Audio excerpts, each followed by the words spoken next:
All right, Juanitosville, how do you know that your daughter's going to go on a date and come home past curfew? If her boyfriend has hands like this, BAM! All right, all jokes aside, Zima drinkers, this is Ben Boom, and we're back in the studio in beautiful Western Colorado. And today I'm working on kind of a simple project, and I hope that it's a short video, but this is something that I've never done before. Now, the idea is I'm making a ring for a friend. It's a commission, so it's a size 7. She wants the stone. This is the stone. And she wants for the wires to go, not for the stone to be sitting on top of the wire, but to be next to the wire, like this. And it could be like that, but I think I'm going to go something like this, and then a space, and then like that, and then another space, and then it's going to come together at the end. So it's going to have negative space in the wire. I might have 3, maybe another one that goes like this. Dang, this coffee's strong. I can't even draw a straight line. Shoot, I don't even know. I don't want for it to be too fat, but it's possible it could be like that too, guys. What do you guys think about that? And then the stone right there sitting in the middle with all this negative space. Ooh, that's going to be cool. So right here we have round wire, 13 gauge. Got it at Rio, number 100313 if you want to order 13 gauge on their confusing website. And I have this bezel. I really like this bezel. It's 28 gauge. Sometimes I get 30 gauge, but I like 28 gauge because it's a little thicker. Fine silver, 3/32 by 28 gauge. The number is 101071. So this is a good, I need to order more of this because I like having a lot of this. So this is my stone. This was cut by my friend, Navajo silversmith, Justin Russell. And look at that. It's a nice piece of turquoise, has a nice finish at the bottom. And it sits kind of tall. I don't know if you can see sideways of it. It's kind of a tall stone. It's almost as tall as it is wide. But it's going to be perfect for this bezel. And this is a little piece that I already had that was cut from something else that was too short. And it sits really nice on the crown. I mean, it's just below the crown, but it covers the stone very nicely, so I think it's going to sit in there forever. And that's what we always want, guys, when we're doing jewelry. We want these to be forever pieces that are handed down, heirlooms, if you will. So we really want to have our craftsmanship match the longevity that we foresee. I want for this to live a lot longer than me. So that's the way I kind of approach it. So I have this 13 gauge, and I might do it all with just round wire. I think that would be really cool. So yeah, let's get started, friends. Okay, friends, so here we are with the measurements and how to do this. Now, I stink typically at making rings just the right size, and I know a lot of silver people out there struggle with the same thing. So this is what it is, friends. I'm making a size 7. A size 7, let's zoom in a little bit right here. A size 7 is 54 millimeters. So I have it right here. Size 7 is 54 millimeters. According to my chart, size 7 right here, also 54 millimeters. So up here, with gauge 12 or gauge 14. Mine's gauge 13, so I'm going to go right in the middle. So I'm going to go down to 7. And 54, let's see, 60.6. 59. So mine would be right in the middle of that. So I'd split the difference. So what, 60.3? 60.3 would be the length that I need according to this chart. And if I look here, 60.3 would put me about 60. That would put me at about right there. That seems kind of big, but let's believe in the charts, guys. Because I always just do my own thing. I'm like, that doesn't seem right. And then I do my own thing and then I regret it. We're going to believe in it because I never do and I always screw up. So let's just actually, for once, follow the rules and see if it works out for us. Okay, friends, I just realized, and I'm glad that I didn't get started cutting anything, is that I'm going to have extra bends in this. So I'm not going to measure the 60.3 until after the face of its design. So what I'm going to do is measure each wire long, maybe 5 millimeters longer, to make up for the, and then right before I bend it, I'll make sure that it's shaved down to 60.3 millimeters for size 7. So let's get to the design aspect of this. Okay, so as I said, we're gonna go 65 millimeters. I was actually drawing this line for 60, and I was like, wait a minute, I'm gonna bend this. 65, let's put it right there. I hope 65 is enough. I guess we'll find out, right? I'm thinking 65 should be enough. And I think 3 would be super bossy. I don't know how bossy she wants it. I guess I can mock up some stuff. Well, I don't know how bossy she wants it, but I know how bossy she's gonna get it. Oh, buddy, friends, she's gonna be like, he made my ring too bossy.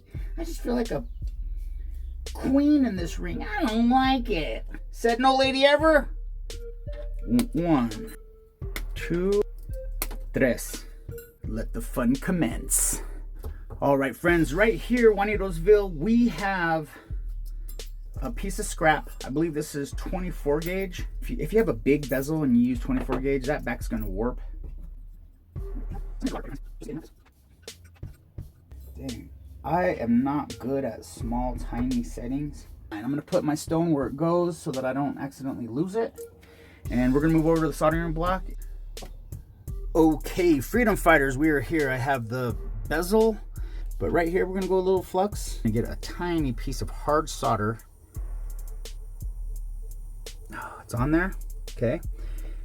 Little waves. Very small piece of fine silver, friends. It'll get to temperature pretty quickly. And boom, there we are, that fast. And friends, the technique that I was taught by Melanie Klein, Master Silversmith, is when you have an oval stone, put your join on the side of the oval stone, not on the top. Why? Because she said so. Go ahead and put this on a back plate right here. I boomed the bottom. It was so small, I just put the BOOM like right on top of each other, and then a 925. Because I don't have a small maker's mark, which I probably need one, because if I'm going to start working more with small stuff, I need to have like a little boom maker's mark that looks like a boom flash, and then I could fit that on the back of this easily. Maybe that's a thing. I need to get a new maker's mark. And I know a place where you can order a custom maker's mark, and I'll try to share that with you guys if I can find the paper. Because when you have your seam where your solder is, of course you want to clean the outside because that's where the ice is, but you want to clean the inside of it. And I have my little mandrel, and I just put some sandpaper in here, and I'm just going to just twirl this around in my fingers, because if that solder balls up on the inside of your join, when you set your stone, there's going to be a little gap right there by the join. And no matter how hard you push on your rocker, your burnisher, you're not going to get that little gap to close because the solder's in the way. All right, friends, so let's get into this process of it. I made a small genius wire. I call these my genius wires. I don't know why, because I think they're pretty smart, but I don't know about genius status, but I like putting my pieces on wire because I just like the idea of having less heat sink as possible. So I don't have to get the metal so hot. I have really been struggling with fire scale lately, friends, and I don't know if the conspiracy theorist in me says the companies are putting more copper in the silver, you know, cutting on the product. Anybody out there in the comments, you tell me if you've been experiencing more fire scale lately, or if it's just maybe I'm being a little aggressive with my heat, because I know that overheating is what causes fire scale a lot of the times. And I don't know, man, it's just kind of a drag, to tell you the truth. I'm gonna put those in there, and sometimes on these small bezels, friends, you don't need too much solder. FYI, that was too much solder, friends. One of the solder pellets melted, and it flew through the whole bezel. So that was enough. The other one is kind of still stuck there in the middle, but it's making a little lump. And I think it's gonna ruin my vibes. And then sometimes what I do is I'll go through sideways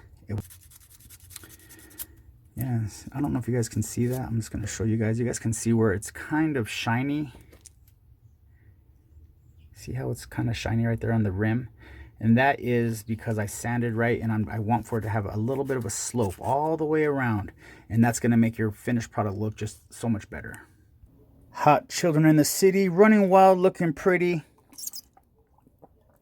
We are at this stage of the game, friends. So these are our pieces. I'm going to saw this off, and then we're going to set this in here, and then we're going to figure out how we're going to make it work. Hot child in the city.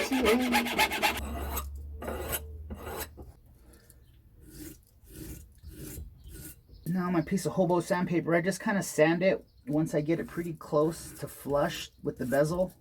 So now we're going to start thinking about design, like during this, like the sketch that I showed a little bit earlier. And we're going to see if we can get this to work. So I have my half round pliers here, friends, and I'm going to just give it a little bend. And with it in there, I'm going to bend it down, and then I'm going to use my finger, and I'm going to bend it up. And with this top piece, I'll do the same thing. I don't know if this guy, we're going to use this guy or not, but let's just pretend like we do. And let's just give him some randoms. These just a little. So this is like just the freestyle, the abstract art of it. Because I could easily just do that and then seal that, and then that'll be pretty cool. But that's too easy. We like to make our lives hard on ourselves, don't we? So I have that one. That looks pretty flowy. Let's make these middle ones look more flowy.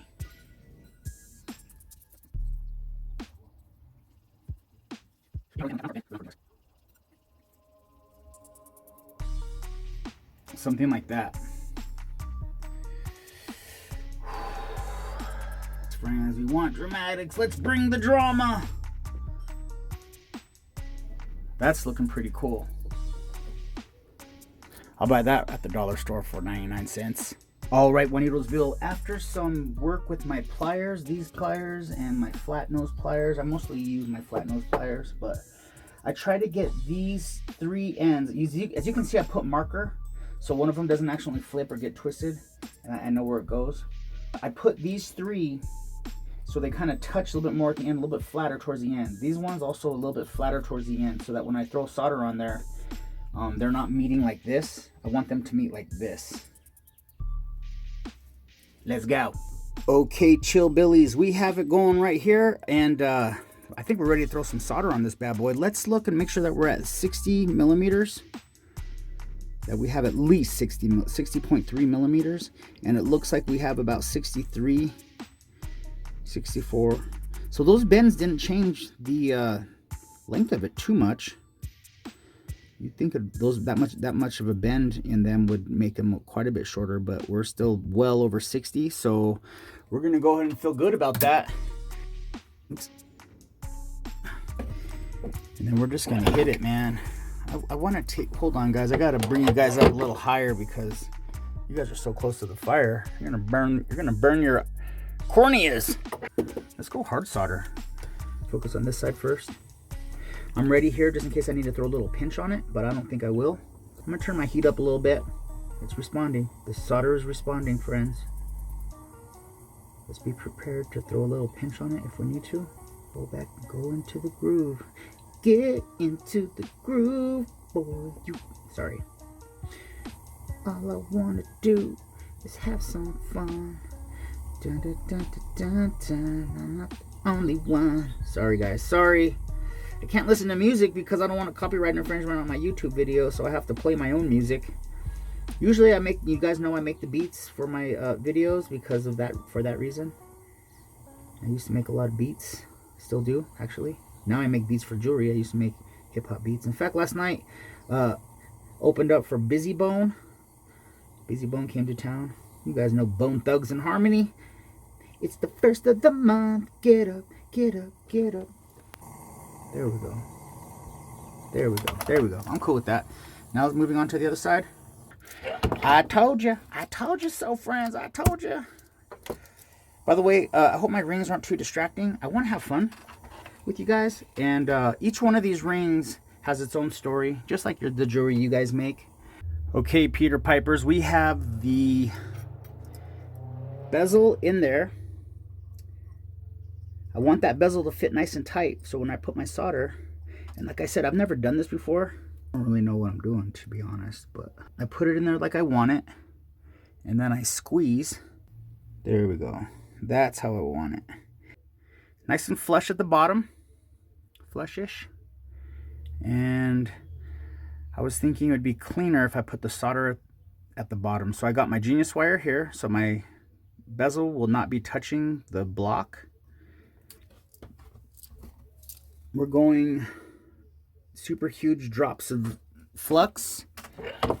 We're gonna go medium solder right here, friends, because we went hard on the bezel. So I'm gonna get my my blue bowl. I have my blue bowl for my medium, and I have my gray bowl for my hard. Just so I don't get confused, you know how I get. You guys know how I get, friends. I get spirals in my eyes, and I just go in for the kill. And yeah, it's really hard to do good silver when you have spirals in your eyes. Let's get another piece of solder, and let's please beg that it doesn't fall in the hole. Let's touch it before it thinks about it. Ooh, saved it. Okay, we got it. Okay, I'm cool with that. I'm cool with that. See that, guys? Would you guys do it like this? It's not the prettiest. Hey, just because you don't bring the prettiest girl to the dance doesn't mean you don't dance with her, right, friends? We're going to go with it. Okay, friends, look at the top, right around next to the bezel. I hope you can see that there is a really nice meniscus of silver right next to the bezel on that side, and then right next to the bezel. You can see it on this one right here. Meniscus of solder. 60.3. We're just a shy over 60. Looking at this here, and that's exactly where we want to be. So according to our charts, we're going to see if they're correct. We're going to go ahead and bend this. I don't know if maybe we should just do the Andrew Berry bend and just seal it and know that it's going to work. If that's the case, the Andrew Berry bend is going to require the half-round pliers. Don't do that, guys. Okay, Andrew Berry. The oval. The Andrew Berry bend is the oval. In case if you guys don't know from my other videos, I learned it watching Andrew Berry. I love Andrew Berry. Mostly his accent, but, you know, he knows what he's doing. He has good skills. And if you want to learn, if you have a learning style that is conducive to Andrew Berry's, you should watch his videos because he's good. I watch him. He's not a wild guy like I am, but he is very knowledgeable. And if you like English accents like I do, kind of makes it a little easier to watch, you know. So right here, guys, I'm going to work this a little bit. It might take a little bit. And I don't want to waste your guys' time because I know you guys have to get out there and go make your dreams come true. All right, Lego Maniacs, we are at this point. We have the Andrew Berry bend. A little far. Too much flux. We're going to go medium solder on this back end. Cook off the flux so our solder doesn't pop off like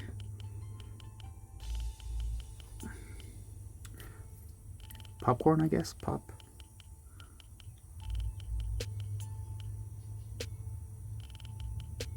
I want this to seal all the way through. I don't know if that's too much solder, but we're going to let it be. Let it be. Let it be. Let it be. Oh, let it be. Okay, friends, I flipped it over right here, and I'm putting some solder on the back end.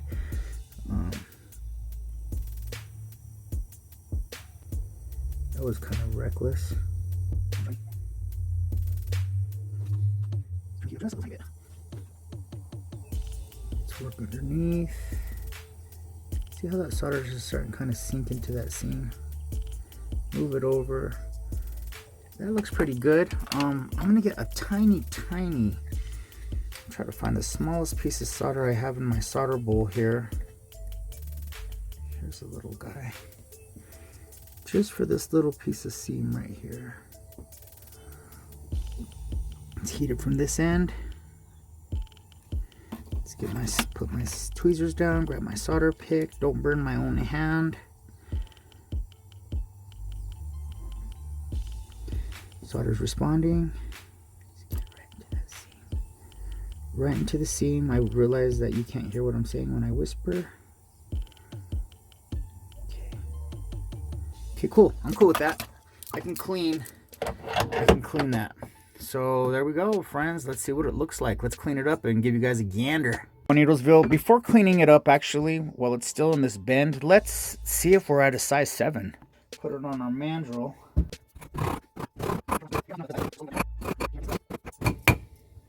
Let's flip this around to account for the slope of the mandrel, as many of us know, and if you don't, just now you do. Like Biggie Small says, if you don't know, now you know. If I pull this, dude, we are at a size 7. It worked. Yeah. We can clean, accept it the way it is. So those measurements that we took at the beginning, they work. They work. Believe in those measurements. I always go rogue and I always screw up, and I don't know why. I think it's the rebel in me, friends. A nice solder on the inside, a nice solder on the outside. I'm going to do some filing, some cleaning, and we're going to take it from there. All right, another little technique, friends, is in cases like this where you have wires and the solder is kind of filled in there and it made a little clump, just use your saw. Just use your saw to kind of reestablish that groove. Don't go too deep, but just enough so that it reestablishes the groove for aesthetic, really more for aesthetics than anything else, guys. I take full responsibility and accountability for how my jewelry turns out, and you know, I really do my best to put my best foot forward, because in our business, friends, I think we all know that our reputation precedes us, so we really want to do our very best to pay attention to these little details. That's just gonna put you in a good light, because I think just like with music or with anything else, you know, you really want to impress other musicians. You really want to impress other jewelry creators. When they see your work, they're like, wow, that looks pretty good. Of course we're competitive, and of course we want to be like, oh, I probably would have done that a little different, or I would have done that a little different. And I think that's just human nature. I don't think that's a character flaw at all. I think it's just human nature. So don't trip, potato chip. That's looking pretty good. So I'm going to just clean this up, maybe throw it in the acid a little bit more, will it, and then we might be ready to polish and set the stone. Boom. So what we do is we just close that bezel over the slope, and we should be good to go. So that's what the profile looks like, friends.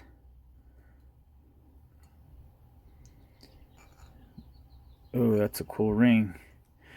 All right, guys, so that's pretty much it. I'm just gonna squeeze on this stone and get it really in there. But thanks for watching. As always, if you guys liked hanging out, like and subscribe,